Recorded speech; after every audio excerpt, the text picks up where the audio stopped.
Hello students. तो आज हम केमिकल काइनेटिक्स का 4th क्लास स्टार्ट करने के लिए जा रहे हैं। पिछले टॉपिक के अंदर मैंने आपको ये बताया था कि अभिक्रिया के वेग पर सांद्रता का प्रभाव किस प्रकार से लगता है।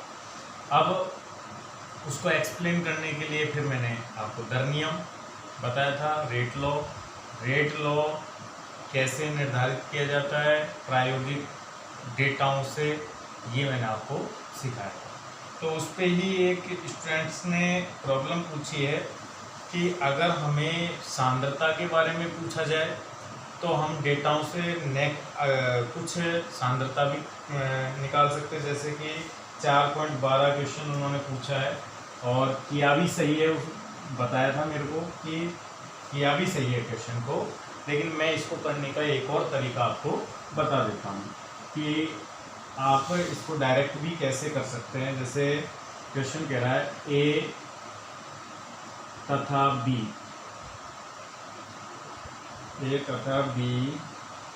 के मध्य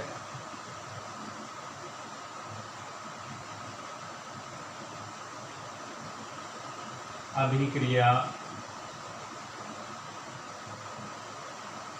ए के प्रति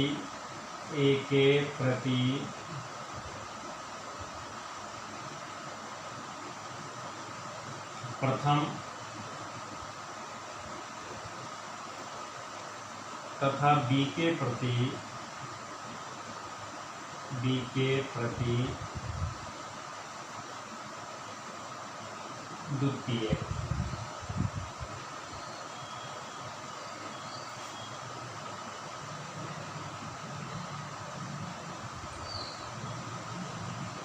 बी के प्रति द्वितीय ने बी के प्रति शून्य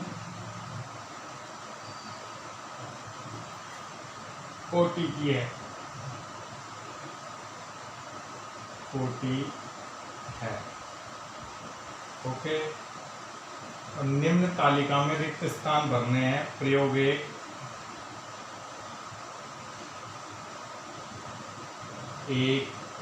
2 3 और 4। ठीक है। ए की सांद्रता दे रखी है प्रयोग 1 में 0.1 मोल।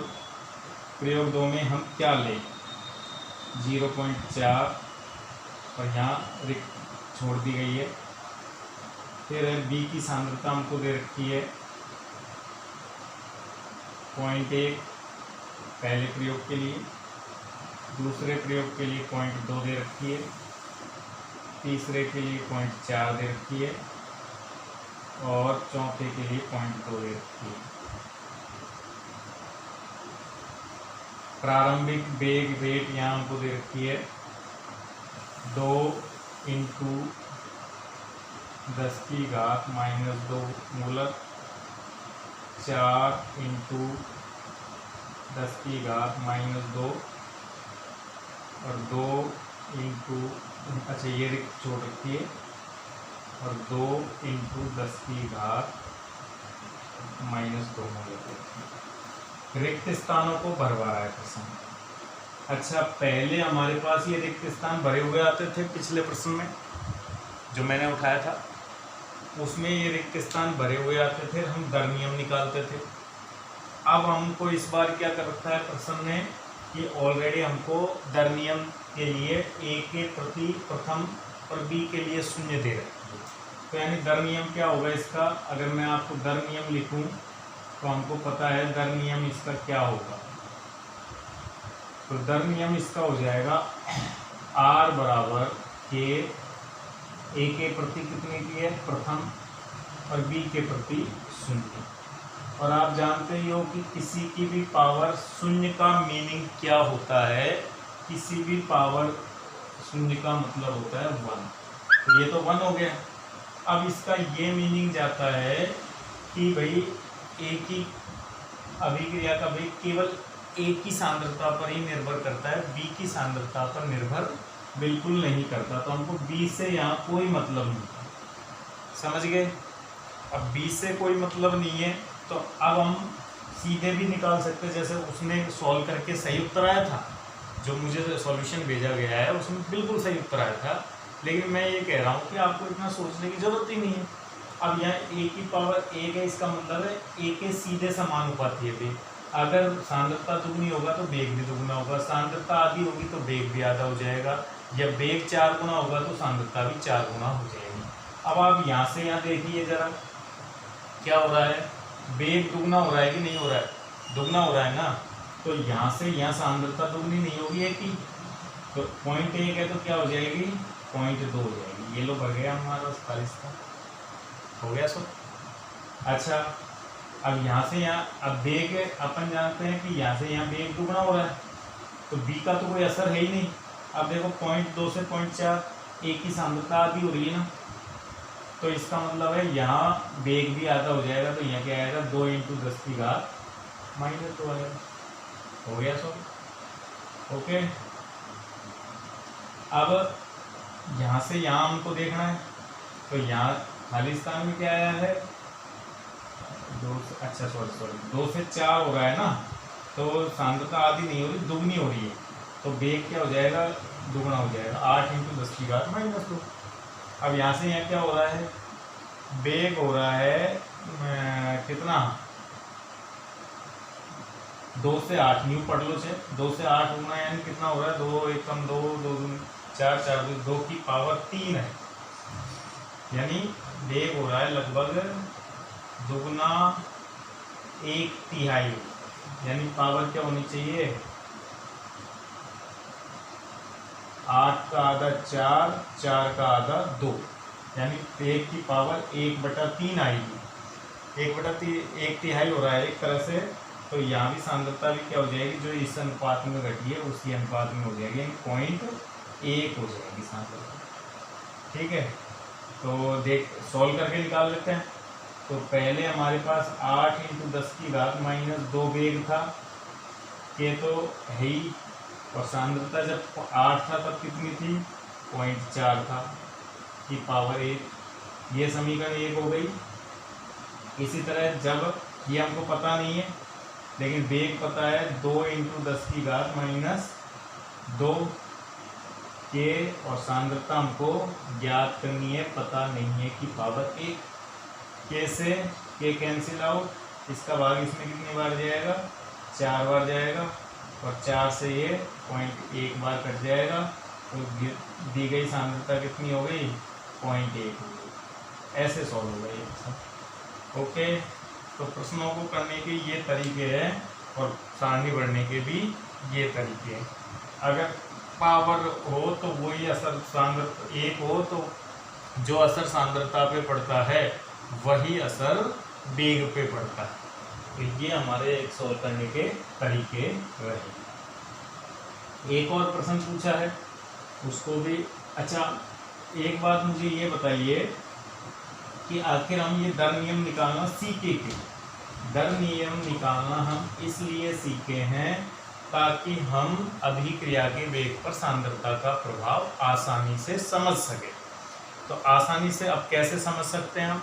तो अगर हमने अभी देखा कि वेग 0.4 से 2 से 2 दुगना हो रहा था, सांद्रता भी दुगनी हो रही थी।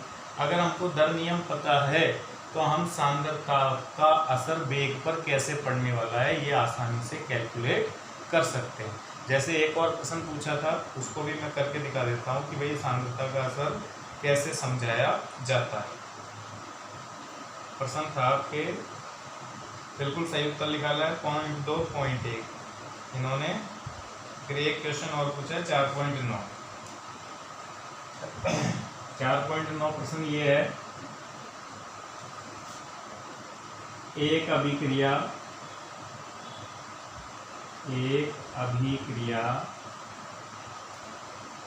ए के प्रति प्रथम है, ए के प्रति प्रथम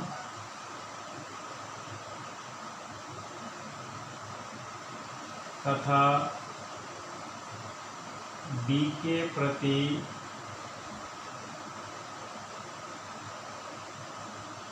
द्वितीय कोटि की है। अब पहला प्रश्न क्या पूछा है, अवकलित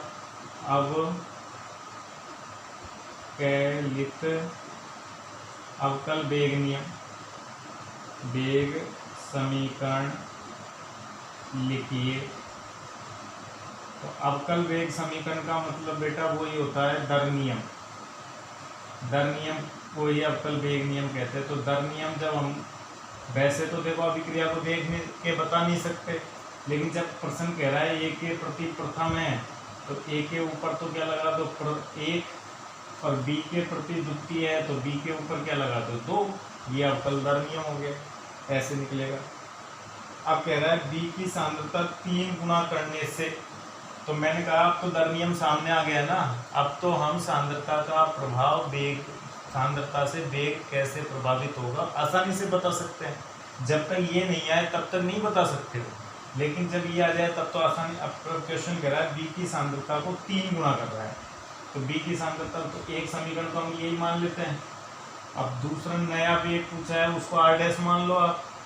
अब कह रहा है कि ए की सांद्रता में कुछ नहीं किया, लेकिन बी की सांद्रता को कितना कर दिया, 3 गुना, यानी 3 भी हो गया कि पावर 2, ये नया हो गया। तो अब नया वेग हमको आर डैश जो हमने माना है वो बताना है। तो हम क्या करते हैं, आर डैश बटा आर के ए 3b की पावर 2 बटा के ए और बी की पावर 2। बी की पावर 2 से बी की पावर 2 कट गया, ये कट गया पूरा। तो 3 की पावर 2 का मतलब क्या होगा, 3 तिया 9 बटा 1, यानी नया वेग आर डैश वो पहले के कितना गुना हो जाएगा, 9 गुना हो जाएगा। ऐसे सॉल्व करना है इसको, ठीक है। ये भी सॉल्व करके भेजा है कि मुझे देखें।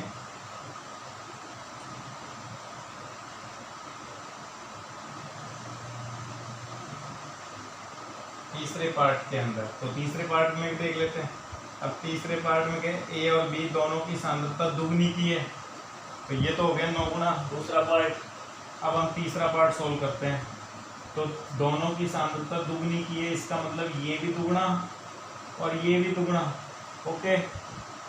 तो यहाँ भी 2 और यहाँ भी सॉरी यहाँ भी 2 और यहाँ भी 2, तो यानी 2 की पावर 2 का मतलब 4, और ये 2 से गुना हो जाएगा तो कितना हो जाएगा, 8। तो आएगा 8 बटा 1।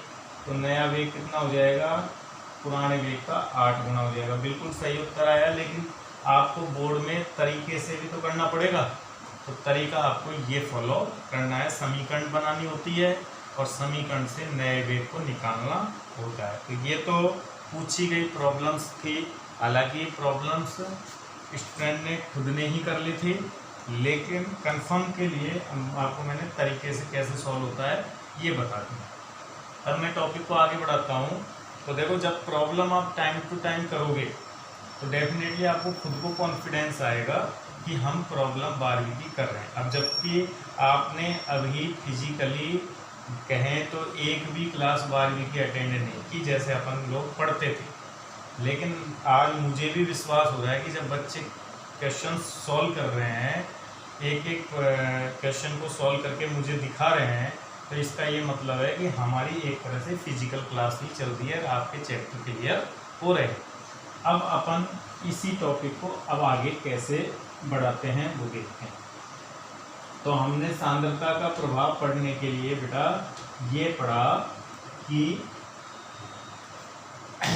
सांद्रता का प्रभाव पढ़ाने के लिए दर नियम पढ़ा, फिर दर नियम से मैंने आपको ये सिखाया कि इसका निर्धारण कैसे होता है, फिर ये वेग को कैसे प्रभावित करता है। ये चीज़ें अभी हम ऐसे क्वेश्चन करना भी सीख गए हैं, क्योंकि कुछ क्वेश्चन कैसे हैं कि दर नियम का निर्धारित कीजिए, कुछ क्वेश्चन कैसे हैं कि अगर वेग इतना, सांद्रता इतनी गुना हो जाए तो वेग कितना गुना हो जाएगा, तो हम सांद्रता के प्रभाव से वेग कैसे प्रभावित होगा ये भी हम बता चुके हैं। अब एक वर्ड और आता है, जैसे अभी आए भी थे कि कोटि, ए के संदर्भ में कोटि, तो कई क्वेश्चन ये पूछ रहे हैं कोटि कैसे निर्धारित की जाती है। तो कोटि एक्चुअल में तुम निकालना तो सीख गए, जो पावर होती है ना प्रायोगिक रूप से जो पावर आती है वही तो कोटि होती है। लेकिन कभी कभी इसकी परिभाषा भी पूछ लेते हैं कि अभिक्रिया की कोटि को परिभाषित कीजिए। कई बार आया हुआ है ये क्वेश्चन, आपको मिलेगा भी कि अभिक्रिया की कोटि को परिभाषित कीजिए। तो अब मैं यहाँ लिख देता हूँ परिभाषा, अभिक्रिया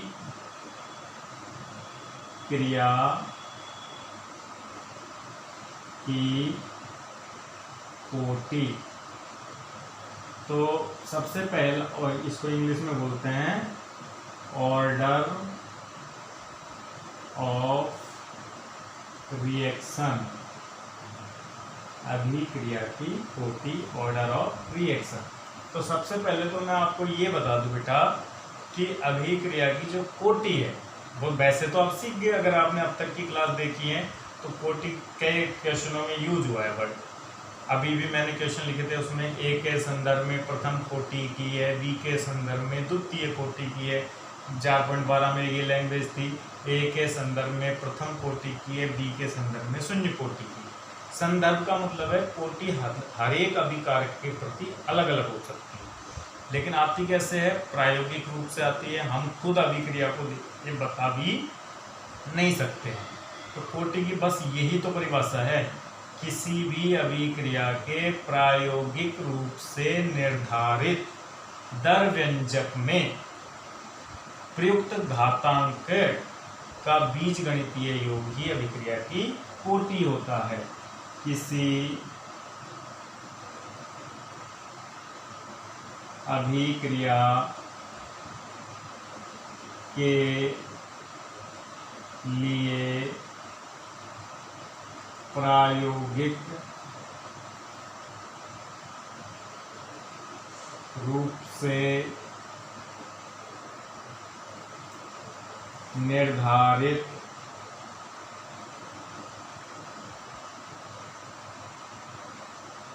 दर व्यंजक में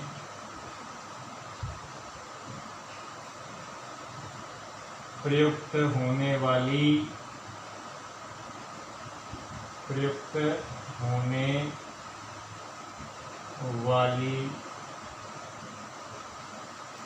घातांक का बीज गणितीय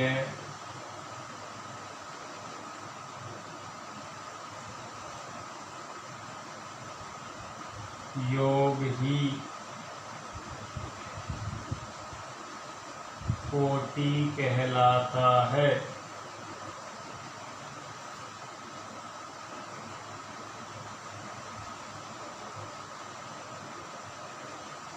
ठीक है, जैसे मान लो अभिक्रिया है R बराबर 2A + 2B = C + D, और आपसे पूछ ले कोटि बताओ, क्या होगी? 4। गलत जवाब। अगर कोई अभी कोटि बता देता है तो वो गलत, बिल्कुल गलत। लेकिन अगर इसके साथ लिखा आता है R बराबर K A की पावर 1 और B की पावर 2, तो कोटि कितनी हो गई? कोटि हो गई 1 + 2 = 3।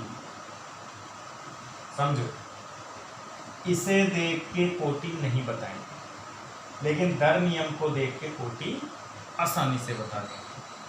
आप 4.1 अभ्यास का प्रश्न करोगे, उसमें 1 2 3 4 5 6 7 8 क्वेश्चन दे रखे हैं, सब में अभिक्रिया भी दे रखी है और उसके सामने ही दर नियम भी दे रखा है।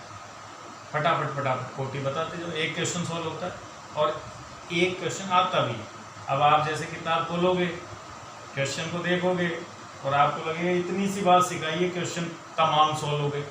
4.3 उदाहरण देखना, उसमें कोटि घातांक वो भिन्नात्मक भी है, तो भिन्नों को जोड़ दो। फिर आप 4.3 देखना, अब पाठनीय, उसमें भी कोटि पूछिए। 4.1 अभ्यास का प्रश्न देखना, उसमें भी कोटि पूछिए। और मैंने पढ़ाया कितना है, बस एक पैराग्राफ पढ़ाया और आपसे क्वेश्चन कितने हो गए, 10-12 क्वेश्चन सॉल्व हो गए। आप कंपटीशन की कोई भी गाइड उठाओ तो आपको उसमें बहुत सारे क्वेश्चन मिलेंगे, इस अभिक्रिया कोटि बताओ, इस अभिक्रिया की कोटि बताओ। अब कोटि के लिए करना क्या पड़ रहा है, हमको घातों को जोड़ना ही तो पड़ रहा है।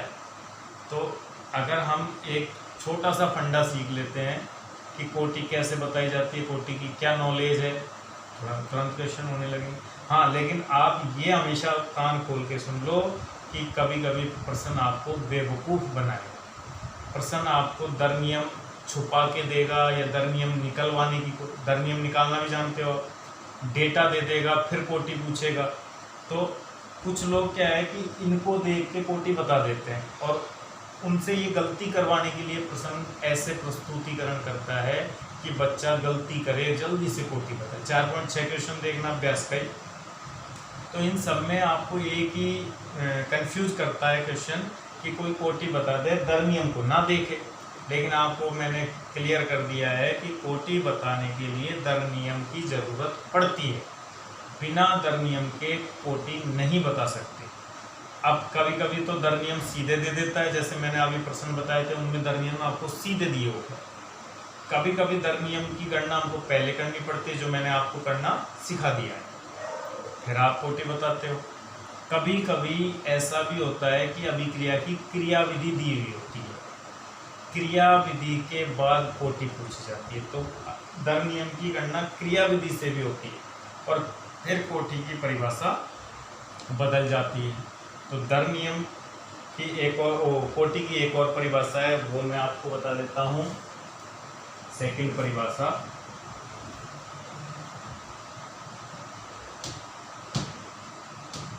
चाहे पहले सेकंड परिभाषा को बताने के लिए मैं आपको एक एग्जाम्पल ले लेता हूँ।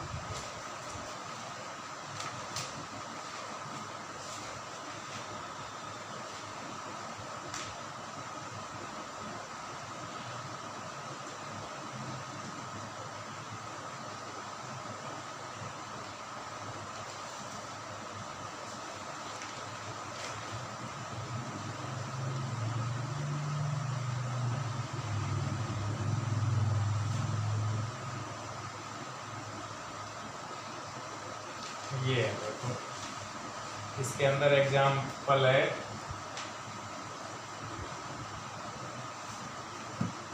अभिक्रिया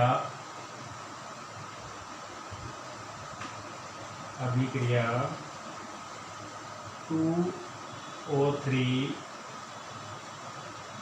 gas is equal to 3O2 gas. इसकी क्रियाविधि है।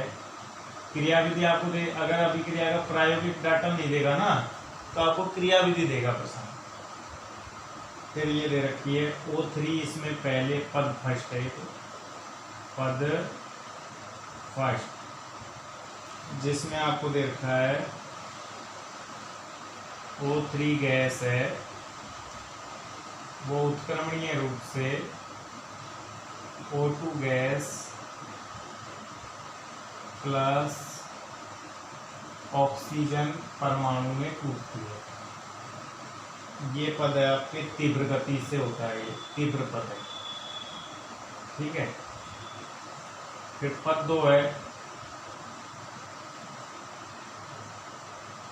इसके अंदर O3 गैस जो है इस ऑक्सीजन परमाणु से मिलती है और बनाती है क्या, 2O2।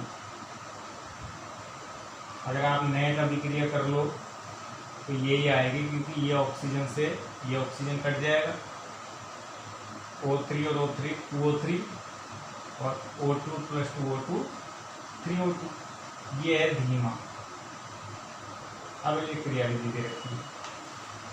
अब हम जानते हैं कि ये अभिक्रिया 2 पदों में संपन्न होती है, ठीक बात। तो 2 पदों में संपन्न, ये तो तेजी से संपन्न हो जाता है, ये धीमे धीमे। तो अभिक्रिया का वेग इस पद पर ही निर्भर करेगा, धीमे पद पर। पहली जानकारी। कि अगर एक अभिक्रिया एक से अधिक पदों में संपन्न होती है तो जो अभिक्रिया का धीमा पद होता है वही अभिक्रिया के दर को निर्धारित करता है कि कितने समय में अभिक्रिया होगी, क्योंकि इसमें जितना टाइम लगेगा उतना ही अभिक्रिया में टाइम लगेगा। तो ये धीमा पद क्या हो गया बेटा, अभिक्रिया का दर निर्धारक पद हो गया। ठीक बात। अब इस दर निर्धारक पद में जितने भी अभिकारक के अणु मैं कह रहा हूं अभिकारक के अणु भाग लेते हैं वही अभिक्रिया की कोटि होता है। अब जैसे मैं आपको इस अभिक्रिया को दिखा के पूछूं कि अभिक्रिया की कोटि क्या होगी, तो तुम कहोगे साहब इसमें तो 2 अणु ओजोन के भाग ले रहे हैं तो 2 होगी कोटि। गलत जवाब। धीमे पद में देखना है तो धीमे पद में तुम कहोगे धीमे पद में साहब एक तो ओजोन का अणु ले रहा है एक ऑक्सीजन का, लेकिन ये अभिकारक नहीं है, ये तो अभिक्रिया का मध्यवर्ती है, तो ये कोटि को निर्धारित करने में कहीं भाग नहीं लेगा। तो अब आपका दर नियम में लिख दूं तो इसका दर नियम होगा, दर नियम बराबर R बराबर के, और ओजोन के 2 अणु भाग ले रहे हैं लेकिन अभिक्रिया का वेग केवल और केवल इस अणु पर ही निर्भर करता है, इसलिए मैंने 1 लगाया।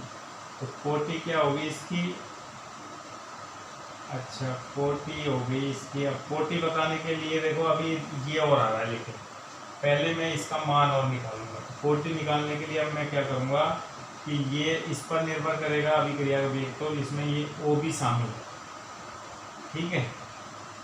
और इसको मान लेते हैं इस अभिक्रिया का के इक्विलिब्रियम है। अब आपको साम्य अवस्था सिखाया था मैंने, तो पहले हम इस O का मान निकालेंगे। तो O का मान निकालने के लिए मैं अभिक्रिया 1 की मदद लेता हूँ। तो अभिक्रिया 1 से पद 1 से क्या लिख दूँ, के इक्विलिब्रियम का मान बताने के लिए आप क्या करोगे, O2 का सक्रिय द्रव्यमान और ऑक्सीजन का सक्रिय द्रव्यमान बटे ओजोन का सक्रिय द्रव्यमान, ये लिखोगे ना। अब मुझे इसमें किसका मान चाहिए, ओजोन का, यानी इसका मान, ओजोन का मान निकाल लेता हूँ मैं। अब ओजोन का मान के इक्विलिब्रियम इंटू O3 का सक्रिय द्रव्यमान बटा O2 का सक्रिय द्रव्यमान, ये आ गया। इस मान को मैं यहाँ पुट कर देता हूँ।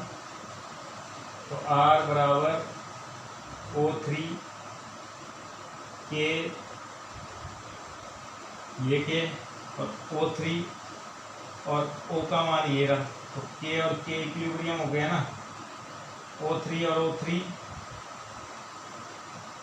O3 की पावर 2 हो गया, और ये O2 कहाँ जाएगा, ये O2 -1 में जाएगा। अब भी कोटि क्या आई है, वही प्रोडक्ट पे भी डिपेंड करती है कोटि। किस पे डिपेंड करती है, या तो रिएक्टेंट या प्रोडक्ट। तो इसके अंदर ऑप्शन देखो क्या थे, इसके अंदर केवल इसमें तो ये पूछा है कि कौन सा पद वेग को निर्धारित करता है, तो सेकंड पद। वेग निर्धारक पद के लिए दर व्यंजक लिखिए, तो ये दर व्यंजक हो गया। प्रत्येक पद की अनुसंख्यता बताइए, तो इस पद की अनुसंख्यता 1 और इस पद की अनुसंख्यता भी 1 हो, क्योंकि अभिकारक इसमें 2 ही भाग लेगा। तो दर व्यंजक आपको ऐसे बताना पड़ेगा, ठीक है। तो ये इसका दर व्यंजक है। कोटि क्या होगी, 2 - 1 बराबर 1 होगी। तो जब हमारे पास क्या नहीं होता है, जब हमारे पास प्रायोगिक आंकड़े नहीं होते हैं तो हमको कोटि बताने के लिए धीमे पद की मदद लेनी पड़ेगी। तो अब कोटि की एक और परिभाषा है, वो मैं आपको क्लियर कर देता हूँ, जो हमने यहाँ से सीखी है। किसी अभिक्रिया के धीमे पद में प्रयुक्त होने वाले अभिकारक अणुओं की संख्या, या इसको हम बोल सकते हैं आणविकता अभिक्रिया की कोटि कहलाती है। ठीक बात। तो ये एक और परिभाषा भी, इस पर अब मैं एक और क्वेश्चन आपको सॉल्व करके बताता हूँ, जिससे कि आपको पूरा क्लियर हो जाएगा कि कोटि हम कैसे बताएंगे क्रियाविधि से। देखो एक क्वेश्चन और है, 2NO plus Br2 equal to 2NOBr। ठीक है।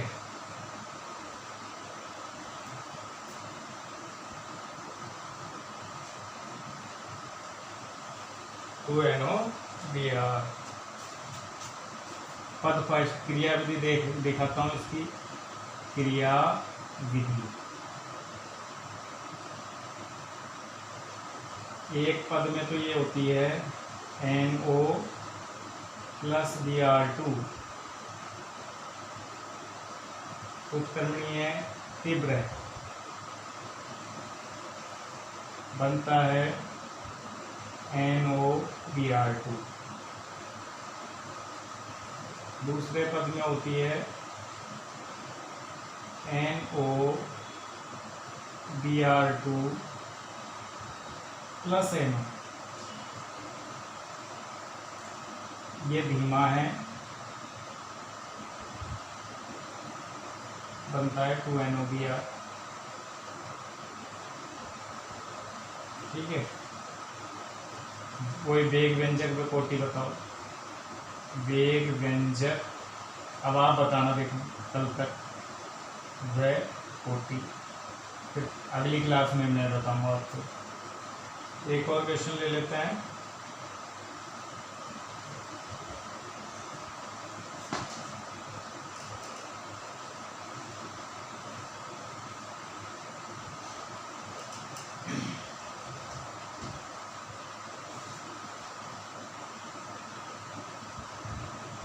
पद एक N2O5 धीमा, NO2 प्लस NO2। पद दो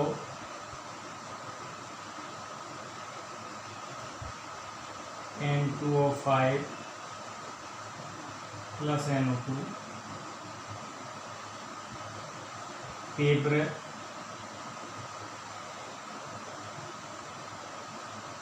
NO2 प्लस O2। अब नेट अभिक्रिया रिजल्टेंट क्या रहेगी, 2N2O5 equal to 4NO2 plus O2। कर नियम बताना है,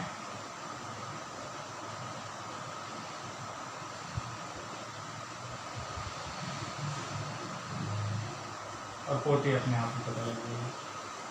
तो बेटा ये आपके क्वेश्चंस थे, इनको दोनों को आप सॉल्व करके मुझे भेजिए, कल की क्लास में मैं इनका आंसर आपको बताता हूँ।